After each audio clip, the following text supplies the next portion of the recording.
The world of Gravity Falls is filled with mysterious and strange lore that a lot of people tend to overlook, which is understandable because there are a lot of small details hidden in many codes, patterns, and episodes. But the one thing everyone does know is the fact that most of these strange moments are initiated by one family in particular, the Pines family. No, not you, Seuss. But from this family of four, there are two very special individuals who continue to seek the weirdness and face it straight on. And of course, I'm talking about the nerdy half of each pair, Dipper and Stanford Pines. Now, when you pursue the supernatural and go on as many adventures as Stanford did, you might come across the same oddity once or twice, or maybe more if you're Dipper Pines. Which, you're in a small town, it's probably just a coincidence. No, there's no such thing as coincidences in Gravity Falls. In fact, I have 3 parallels both Dipper and Stanford share in the mysterious world of Gravity Falls. Hey guys, it's Andres. Welcome back to another video, and without further ado, let's get right into it. The first parallel we see, and actually all of the twins' parallels, take place in the same 2 episodes, Sock Opera and The Last Mabelcorn. Sock Opera is the 4th episode in the 2nd season, and it begins with Dipper and Mabel trying to log in to figure out the password of the laptop Seuss found and fixed from a prior episode. But Dipper quickly finds out that he is more determined and focused when Mabel gets distracted by a blonde puppeteer who she soon falls for, which, if I'm not mistaken, is her 4th crush of the summer. No shame,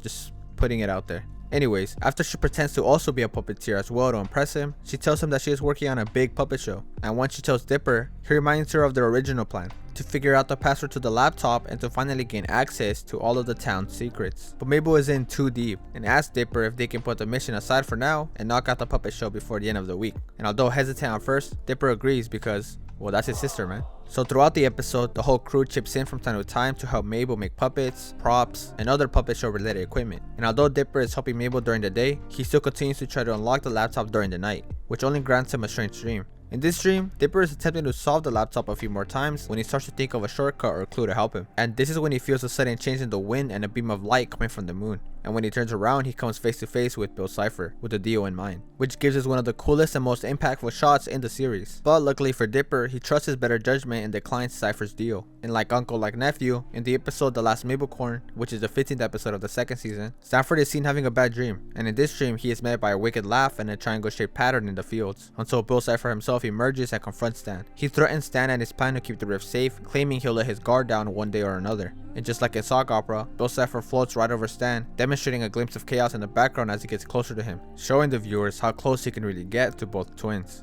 The next parallel is a bit later on in the Sock Opera episode, and again, Dipper is trying to solve the password to the laptop, and after many tries and wasted attempts, he is shocked to see a message on the laptop, warning him that due to his failed entries, he will only have one more attempt at 5 minutes before the data is permanently erased. And after hearing this message and Dipper's voice of desperation, Bill Cipher emerges in front of him, asking him once again to hear him out on his offer. Dipper, knowing he doesn't have a lot of options left, decides to at least listen to what Bill has to say. Bill tells him that he'll tell him the password to the laptop in exchange for a puppet. But knowing Bill, Dipper hesitates as Mabel worked really hard on her puppets, and Bill is, well, Bill. But Bill Cipher continues to persuade him into accepting his deal, even comparing the value between a measly sock puppet to the secrets of the universe. And with the timer quickly approaching 0, Dipper is left no choice and accepts Bill's offer, shaking the fiery hand of the demon. And he watches Bill take over his body as he loses control, which is exactly what happened to Stanford many years ago. Stan tells Dipper that in order to prepare for Bill, they must take every precaution possible, including Bill-proofing their minds, which is done by putting a helmet on a person's head that encrypts the person's mind so Bill Cipher won't be able to read them. Makes sense. But before they begin, Dipper asks his uncle about the history between him and Bill Cipher, but Stan dismisses it as it isn't relevant, so skip some time ahead and Dipper grows impatient as the helmet is still scanning him. And when he sees Stan sleeping, his curiosity gets the better of him and he puts the helmet on his uncle's head, which displays some of Stan's past memories and encounters with Bill. And in one of his memories, it is revealed that Stan also made a deal with Bill, shaking the same fiery hand that Dipper did, which proves that no matter how smart these two were, Bill was always aware of the perfect opportunity to strike, always being one step ahead. Now the last parallel actually builds off the last one. Back to the Sock Opera episode, Bill intends to destroy the journal to prevent Dipper from interfering with his future plans. And after Mabel lets Dipper know, or Bipper know, that the journal will be used as a prop in a puppet show, he knows exactly what he needs to do.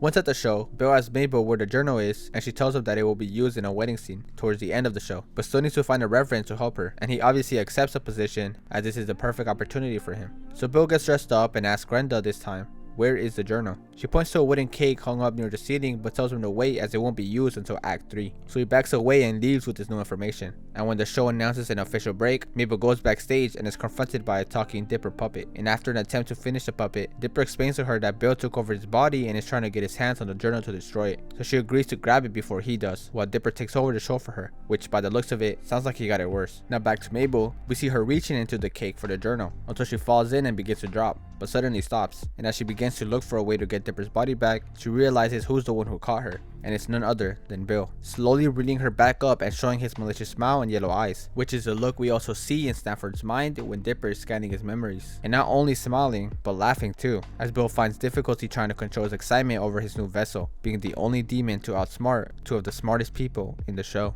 Well guys, looks like that'll be it for today. Let me know in the comments some of your favorite parallels I might have missed. Please like the video if you enjoyed and subscribe if you'd like to see more. I also tried tweaking my editing style a bit, so let me know what you think. Thank you so much for watching and I'll see you guys next time. Later.